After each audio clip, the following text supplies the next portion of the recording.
Archives မိပါဒါကတော့ကျွန်တော်မြန်မာပြည်ကနေကိုရီးယားသွားတဲ့အချိန်မှာ Mingla Sky VIP Lounge ကိုတုံးတဲ့ service experience လေးပါ VIP Sky Lounge ကိုဝယ်ရတဲ့လူတွေအတွက်လည်းကားပါကင်ကတက်ထားပေးတာပါတယ် check in counter ဝင်တဲ့အချိန်မှာလည်းကို luggage ကိုတော့ကိုင်စရာမလိုဘူးပေါ့နော် VIP service ကြောင့်သူတို့ကအကုန်လုံးလက်မှတ်တွေလည်း issues လုပ်ပေးတယ်ပြီးသွားရင်ကျွန်တော်တို့ထိုင်ဆောင်ကိုင်းပြီးတော့အားလုံး ready ဖြစ်ပြီဆိုမှပြန်လာခေါ်တာပါ package check in ပြီးသွားတဲ့အချိန်မှာတော့ immigration ဖြတ်ရပါတယ် immigration ဖြတ်တဲ့အချိန်မှာလည်း VIP service ကဝန်ထမ်းနေရာနေပြီးအားလုံးဆောင်ရွက်ပေးပါတယ်ကျွန်တော်တို့ကမျက်နှာ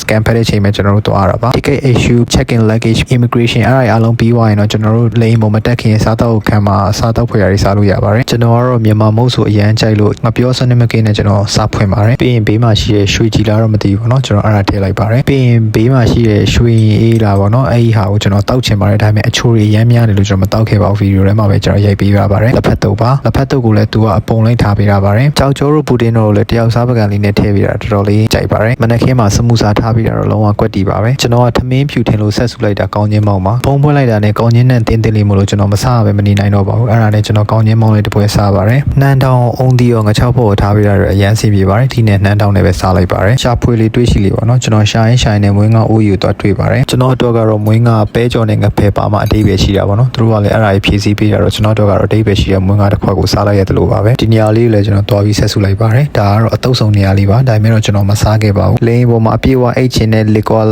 fan တွေအတွက်ကိုလည်းဒီမှာ liquid buffet တောက်လို့ရပါတယ်ကျွန်တော်ကတော့ detox နဲ့ကျွန်တော် breakfast ကိုစားခဲ့ပါတယ် food quality တွေကလည်းတော်တော်ကောင်းပါတယ်ပေးရတဲ့စီးနဲ့တော်တော်တန်ပါတယ်စမူစာလုံးဝစီ66လေးနဲ့စားလို့တော်တော်ကောင်းခဲ့ပါတယ်စားနေနဲ့ boarding dice ဖြစ်တဲ့အတွက်ကြောင့်မလို့ VIP lounge က staff လာပြီးတော့လာခေါ်ပါတယ်ကားနဲ့ခေါ်ရတာပါပြည်ရင်းခီးစင်ပဲဖြစ်ဖြစ်ပြည်ပခီးစင်ပဲဖြစ်ဖြစ်ပေါ့နော်အခုလိုမျိုးအလုံးရှုပ်မခံချင်ဘူးတတနဲ့ VIP service ကိုခရီး service ကိုလိုချင်နေဆိုရင်တော့ကျွန်တော်တို့ Elite မြန်မာတိုးမှာဒီ VIP service ကိုဝယ်ရရှိနိုင်ပါတယ် business class မဝယ်ဘဲနဲ့လည်းရိုးရိုး economy class နဲ့ဒီ VIP service ကိုဝယ်လို့ရပါတယ်ကျွန်တော်တို့ရှိမှတရက်ကြိုတင် reservation လုပ်ပြီးရတဲ့ဒီ VIP service ကိုစတင်အသုံးပြုနိုင်ပါပြီ